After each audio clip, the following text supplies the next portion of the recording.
Сайн байцгаана уу? Та бүхэндээ 2023 онд нээлттэй хийж байсан Just for Meeting You хэмээх романс комеди төрлийн нэгэн сонирхолтой киног ярьж өгөхөд бэлэн боллоо. Киногоо үзэхээс өмнө суугтаа лайк болон сабадарч дэмжихээ битгий мартаарай. За ингээд кинонд орцгоё.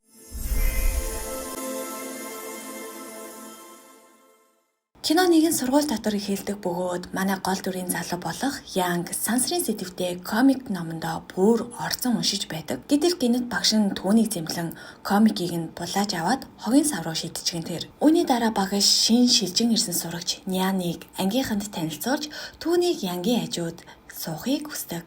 Удалгүй хичээлж эхэлж багш Янгийн шалгалтынхаа хавцыг Нянд үзүүлж шалгалтанд ерөөхдөө юу ирдэг талаарх ойлголтыг өгөхийг хүсв. Гэвч Нян шалгалтын хуудсыг харангуйдаал Янгийн хичээлдээ ямар муу сурагч болохыг ойлгож авдаг. Ингээд маргааш өглөө Нян ээжтэйгээ салах ёс хийгээд сургууль руугаа яаран яв. Тэрээр сургуулийн автобусанд суудал Янг тэнд байж байх ба түүнийг гайхангүй харж байтал автобус гинэт зогсоод Нян санамсаргүйгээр Янгийг мөрөгчдөг. Нян ч нэрэн сандраад санамсаргүй ийм зүйл бочлоо гэд уучлалт гуйж байтал автобус дахин огцом торомцолоход тэр ч урагш унхан тэр. Энэ нь ч Янгийг нилээн бухимдуулж түүн рүү надаас холдож үзгээд ууртайгаар хэлдэг. Энэ үйлдэл нь Няныг сэтгэлээр унган түүнээс холдоход хүргэв. Удалгүй автобус эвдэрсэн болох нь тодорхой болж бүх зорчигчдыг буухыг шаарддаг. Нян ч хичээлээсээ хоцрохвээ гэж санаа зовнин зогсож байхад Янг огтхонч тоосон шинжгүй дуртай комик номоо уншсаар л байдаг. Удалгүй Янг сургуультаа иртэл багш нь түүнийг хоцорж ирсэн хэмээн загнахад Янг автобус нь эвдэрсэн учраас хоцорсон гэдгээ тайлбарладаг. Тэрээр мөн худлаа яриагүй гэдгээ батлахын тулд багшид автобусанд хамт сууж явсан Нянаас асуухыг санал болгоно. Учир нь тэрч бас хоцорсон байх ёстой хэмээдэг. Гэтэл Нян хичээлдээ маш их анхаарал хандуулдаг учраас таксигаар ирж хичээлдээ амжиж чаджээ. Харин үүнийг харсан Янг ихэд гайхшрав. Удалгүй багш хичээл дээр Янгийг босгож англи хэлээр асуулт асууж эхэлдэг. Гэвч тэр огтхонч хариулж чадахгүй байсан тул ангийнх нь бүгд түүнийг шоолж эхлэв. Учир нь тэр англи хэлэндээ маш муу сурагч байж л дээ. Оройн Янг сансар өгтөргийн тухай нэвтрүүлэхээр өөрөөр гаригуудын гайхамшиг болон тэнд юу болдог талаар сонирхон сонсож байлаа. Тэгтэл мэдээгээр тун удахгүй болох сургуулийн гүйлтийн уралдаанд төрүүлсэн хүүхдэд шагнал болон одон орны дуран өгөх тухай зарлав. Янг ч үүнийг сонсоод маш их баярлав. Учир нь тэр үргэлж өөрийн гэсэн одон орны дурантай болохыг мөрөөддөг байсан байж. Маргааш нь сургууль дээр маш олон хүүхдүүд уралдаанд оролцохоор бүртгүүлжээ. Янг ч дуран хожихын тулд уралдаанд бүрэн хүчээр ажиллахаар шийдсэн байх ба Няч мөн энэ уралдаанд нь оролцохоор байж байхын дээр удалгүй уралдаан эхэлж бүх сурагчид хамаг хүчээрээ барианаас гарцгаав. Тэд бүгд дурангийн эзэн болохын төлөө улааран өрсөлдөж байлаа. Харин уралдааны дунд хэсэгт нэгэн сурагчид харшлын шинж тэмдэг илэрч өөрийгөө хянах чадваргүй болоход Нян үүнийг нь хараад уралдаанаа үргэлжлүүлэхийн оронд түүн туслахаар гүн очив. Гэтэл яг тэр үед тэрээр Янгийг уралдааны замаас гарч таксинд сууж байгааг олоод харчихдаг. Нян ихэд цочирдож Янгийг булхаа хийж байгаа гэдгийг ойлгов. Удалгүй Янг буцаж уралдаанд оролцож бусдыгаа гүйцэж эхлэхин тэр. Бусад хүүхдүүд ядарсан байхад Янг сэргэг ирч хүчтэй байсан тул хэлбэрхаан төрүүлж чаддаг. Янг ч маш их баярлаж өөрийн мөрөөдлийн дурангаа авч байгаадаа итгэж ядан байв. Мөн түүний ялалт сонин хүртэл нийлэгдсэн байсан тул тэрээр өөрийгөө жинхэнэ баатар мэтээр л төсөөлөв. Гэвч уралдааны дараа Нян түүн рүү ойртож ирээд чамайг булхаацсан гэж мэдэж байгаа шүү гэж хэлтэл Янг энэ үгийг сонсоод балмагдаж яаж үүний талаар мэдсэн болохыг нь ойлгохгүй байлаа. Оройн нь Янг хүсэн хүлээсэн дурангаа хүргэлтээр авч түүний хэмжээг хараад гайхширч хөрөгдөв. Гэхдээ тэр яг туршиж үзэх гэж байтал аав нь түүнийг доошоо бууж ирэхийг тушаав. Учир нь багш нь түүний булхайг эцэг эхэд нь хэлж орхисон байж Янг ч буруу зүйл хийгээгүй гэж эсэргүүцсэн ч аав нь түүнд уурлан дуранг нь булааж аваад агуулгын өрөөнд хийгээд түгжчихдэг. Үүний дараа Янг ч нэлээд уурлаж Нян л энэ талаар мэдэж байсан тул багшид хэлсэн байх хэмээн боддог. Тиймээс тэр Нянаас өшөөгөө авахар шийдэв. Ингээд маргаашнаас нь эхлэн тэр сургууль дээрээ Нянд элдв янзын хорлон сүйтгэх үйлдэлүүдийг хийж эхлэв. Тэр Няны сүүнд муухай хамттай зүйлсхийх, шалгалтын материалыг нь засаж дүнгэн бууруулах, тэрч бүхэл Няныг автобуснаас түлхэж унгаан сургуультаа очиж чадгааргүй болгочихдог. Ингээд нэг өдөр тэр Няны бичгийн савыг самрын дээр тавьж орхитол Няан түүнийг нь авах гэж оролдож байхдаа цэнзуур алдан улснаас болж аавынхаа дурсгал болгон үлдээсэн үнэтэй зүйлд нь хугарчхав. Няан үүнд маш их бухимдаж ууралсан тул шууд самрын хажуурыг шүүрч аваад Ян руу шидэж түүнийг бүх сурагчдын өмнө шившиг болгоно хэмээн анхааруулдаг. Янг болон түүний найзууд Няныг ийм уртай байхыг үрд өмнө хизээж харж байгаагүй учраас цочирдож орхив. Үүний дараа Янг найзуудтайгаа сагс тоглож байх үедээ санамсаргүйгээр Нян руу бөмбөг шидчихдэг. Нян үүнийг нь санаатаагаар хийсэн үйлдэл гэж бодоод тэсгэл алдан түүнтэй нэгэн эсрэг нэг үзийгээл санал тавьдаг. Тэгээд хэрвээ би ялах юм бол чи сургууль дээр банцалтай ирээрэй гэх болдол тавина. Эхэндээ тэрээр түүний эсрэг сагс тоглох санааг шоосон боловч Нян хатуу байр суурьтай байсан тул эцэст нь зөвшөөрдөг. Удалгүй тоглолтож эхэлж бүгд л Янг ялах нь тодорхой гэж бодож байлаа. Гэвч Нян эхний шидэлтээрээ л алсын зайнаас оноо авснаар бүгдийг цочирдуулж чаддаг. Энэ мөчтөл Янг өрсөлдөгчөө дутуу үнэлсэн байж магадгүй гэдгийг ойлгож бүх хүчээрээ тоглож эхлэв. Тэдэж хүчтэй өрсөлдөөн үзүүлж тоглолт эзэн мөчөд хүрч Нян ч ялалт байгуулахад тун гортож байтал гинэт Янг хөлн бэрцэн мэд жүжиглэж цааш тоглох боломжгүй боллоо л гэж авдаг. Манай Нян ч Янгийг ялагдхаас айгаад л ийм зүйл хийж байгаа гэдгийг ойлгоод тэмцээнээ арай өөр аргаар үргэлжлүүлэхийг санал болгодог. Тэрээр 5 өөр төрлийн тэмцээнээр өрсөлдөж 3-т нь ялсан хүн эзэн ялагчаар тодорхойг санал болгоно. Янг ч найзтайхаа өмнө сул дорой харагдахыг хүсэхгүй байсан тул дуртай дургүй нэг юм зөвшөөрөв. Тэр орой Нян ээжтэйгээ хамт эвдэрсэн зүйлдээ засах гэж оролдож байхад нэгэн дурсамжинд уг зүйлд нь түүний аавын бэлэг болохыг харуулна. Түүний аав спортын дасгалжуулагч байсан бөгөөд Нянд бага наснаас нь хойш сагсан бөмбөг, теннис зэргийг зааж өгсөн байжээ. Харамсалтай нь тэр зүрхний шигдээсээр нас барж Няныг гүн гүнзгий гуниг тавтуулсан байж таардаг. Ингээд одоо цагт буцан ирэхэд ээж нь сониучрахын зүйлд яагаад эвдэрснийг асуухад Нян сургууль дээр нь нэг дээрлэх хүүхэд түүнд байнга дарамт үзүүлдэг бөгөөд энэ шалтгаанаар зүйлд нь эвдэрсэн гэдгийг тайлбарлаж өгдөг. Үүнийг сонсон ээж нь уурлаж охиноо түүнд хариуг нь барих ёстой шүү гэж сануулдаг. Дараа өдөр нь сургууль дээр Янг болон Нян нарын шин сорилтын эхний тэмцээн эхэлдэг. Энэ бол теннисний тэмцээн байлаа. Янг ч хичээнгүйлэн тоглож байсан ч Нян маш амархан ялж чаддаг. Харин 2 дахь тэмцээн нь оюун ухааны тоглоом байв. Энэ удаад ч гэсэн Нян амархан ялт байгуулчихдаг. Гэвч 3 дахь тэмцээн болох машины уралдаанд тэрээр ялагдана. Ингээд 4 дахь тэмцээн нь бөмбөлөг онох дартсын тэмцээн байх бөгөөд манай олон талын авьяастай Нян нэг шидэл дээрээ хэд хэдэн бөмбөлгийг хагалж харин Янг ганцыг ч хагалж чадсангүй. Эцэст нь Нян онцгойлон шагнагдаж хөөхөн чихмэл баавгай авч чаддаг. Гэтэл гинтийн үйл явдал болж Янг ч бас шагнал хүртэнэ. Учир нь түүний ямар ч бөмбөлөг хагалаагүй нь бүр ховор амжилт хэмээн тооцогдож өөрийн гэсэн шагналыг хүртэж чадав. Үүнийг хараад тэр маш их баярлаж тэдний оноо одоо тэнцсэн болохыг ойлгоно. Маргааш өдөр нь Янгийг багш нарын өрөөнд дуудаж үнэмлэхээ авахыг хүснэ. Багш түүнд үнэмлэх нь уралдааны үеэр таксинд үлдсэн байсныг тайлбарлаж жолооч нь үүнийг сургууль дээр авчирч өгсөн гэдгийг хэлнэ.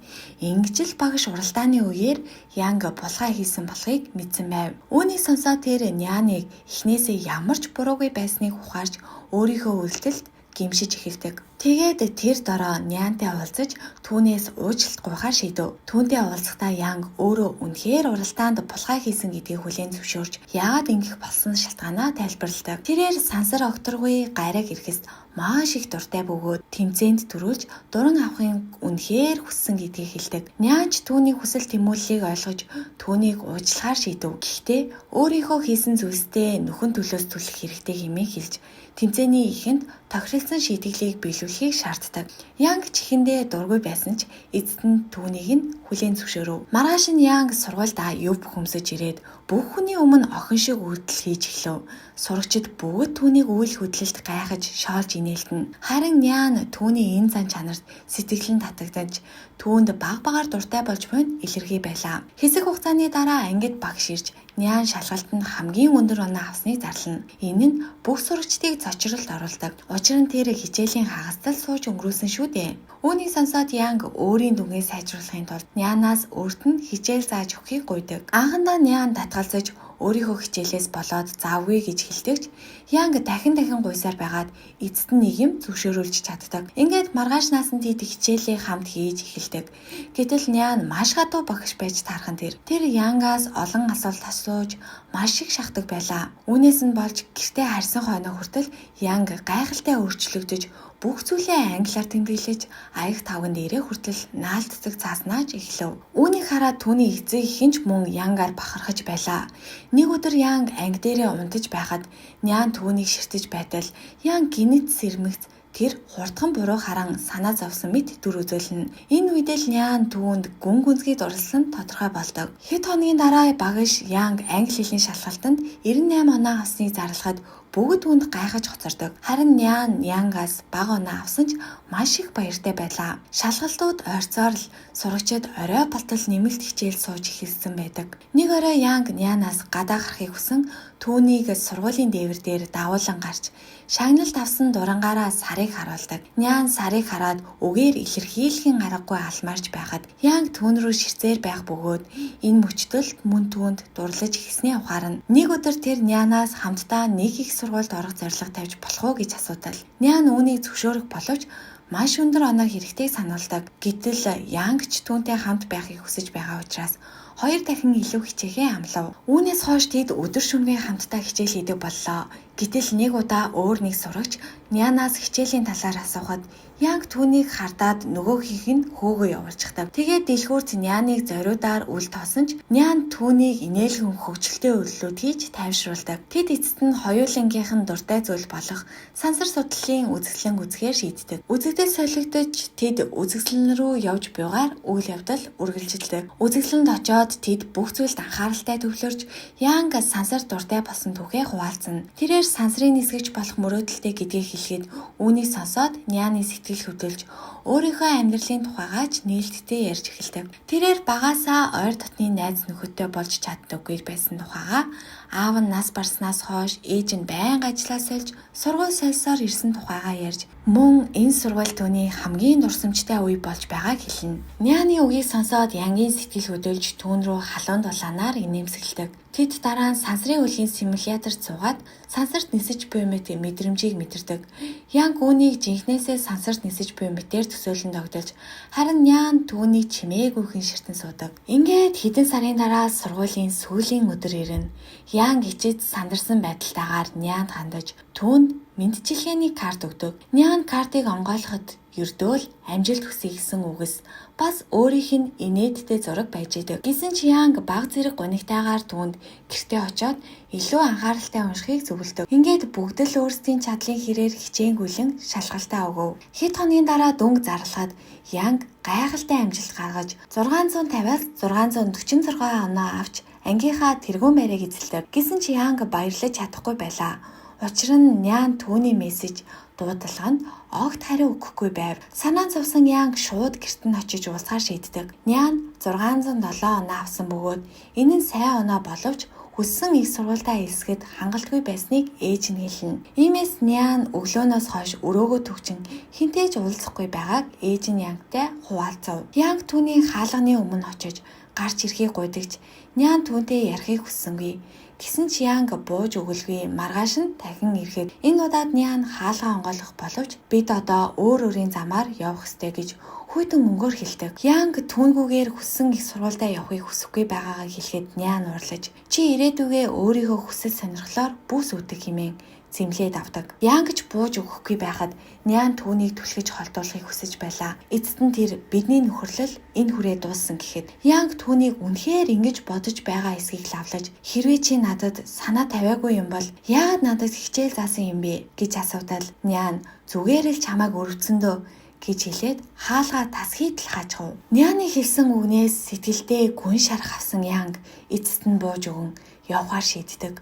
Үүний дараа Янг их сургуультай явахын тулд нисэх онгоцны буудал дээр байгаагаар үйл явдал үргэлжилнэ. Тэрээр Нян өөртөө нь уулзахаар ирнэ гэж баг зэрэг найдлага тавьсан ч Няан ирсэнгүй. Ингээд цаг хугацаа ч өнгөрч их сургуульд орсныхоо дараа Янг зөвхөн хичээлдээ л анхаарлаа хандуулж бусадтай харилцахаас зайлсхийж байлаа. Тэр өөрийн төрсөн хоттон иргэн ирэх үедээ Няан бүгднгээс нь холбоогоо тасалсан болохыг найзууд нь түнд хэлнэ. Үүний дараа Няан шин дотор байрандаа нүүж ирж байдаг бөгөөд тэр эд зүйлсээ янзалж байхдаа Янгийн өгсөн мэдчилгээний картыг олж хардаг. Түүнийг харж хэсэг бодол хийсний дараа гинэт нэг зүйлийг анзаарна. Зургийн дүрэн нууц хуудсыг зааж байгаа юм шиг санагдаж, энэ нь түүнд зориулсан даалт мессеж байсан болохыг олж мэддэг. Ингээд тэрээр картын дотор нуусан хайрын захиаг олж уншаад гайхширсан Янгийн сэтгэлээ илчилсэн захиаг анхнаасаа анзаараагүй байсандаа ихэд харамсдаг. Тэгээд Нян түгшиж эхэлсэн бөгөөд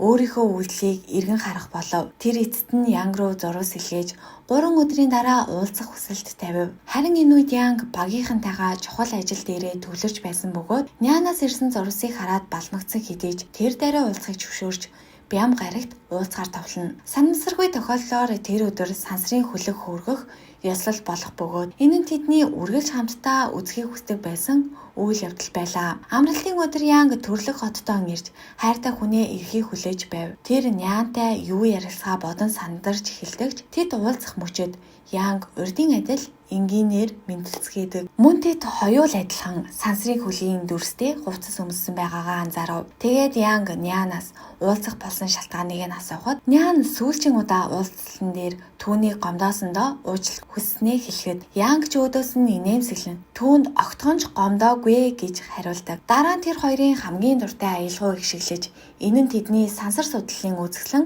үзэж байсан дурсамжийг нь сэргээдэг. Удалгүй сансрын хөлөг хөөргөх тоолол эхэлж тэд хамтдаа гайхан ширтсээр хөлөг хогторгуйн удамд хөөрхийг үздэг. Энэ мөчид Янг зориг гарган Нянд сэтгэлээ илчлэхээр шийдэн хэлэх гэж байтал Нян түүнд төрүүлж гэрлэх санал тавьчихдаг. Үүний дараа нэгэн дурсамжид Нян анх Янгийг дэлгүүрт харсан цагаасаа л сэтгэл татагдсан байсныг харуулна. Цаг хугацаа өнгөрхийн хэрээр тэд хамтдаа өнгөрүүлсэн мөчүүдээс болоод түүний хайр улам бүр гүнзгийрч байжээ. Харин сургуулийн анхны өдөр багш нь Няныг Янгийн хажууд суулгахаар хуваарлахад тэр хязгааргүй их баярлаж байсан аж. Ингээд одоо цагт иргэн ирэхэд тэд бие биенээ халуун дотноор тэрвэрж буйгаар энэхүү кино маань төгсөж байгаа юм. За, кино таалагдсан бол сувагтаа лайк болон сабад орж дэмжихээ битгий мартаарай.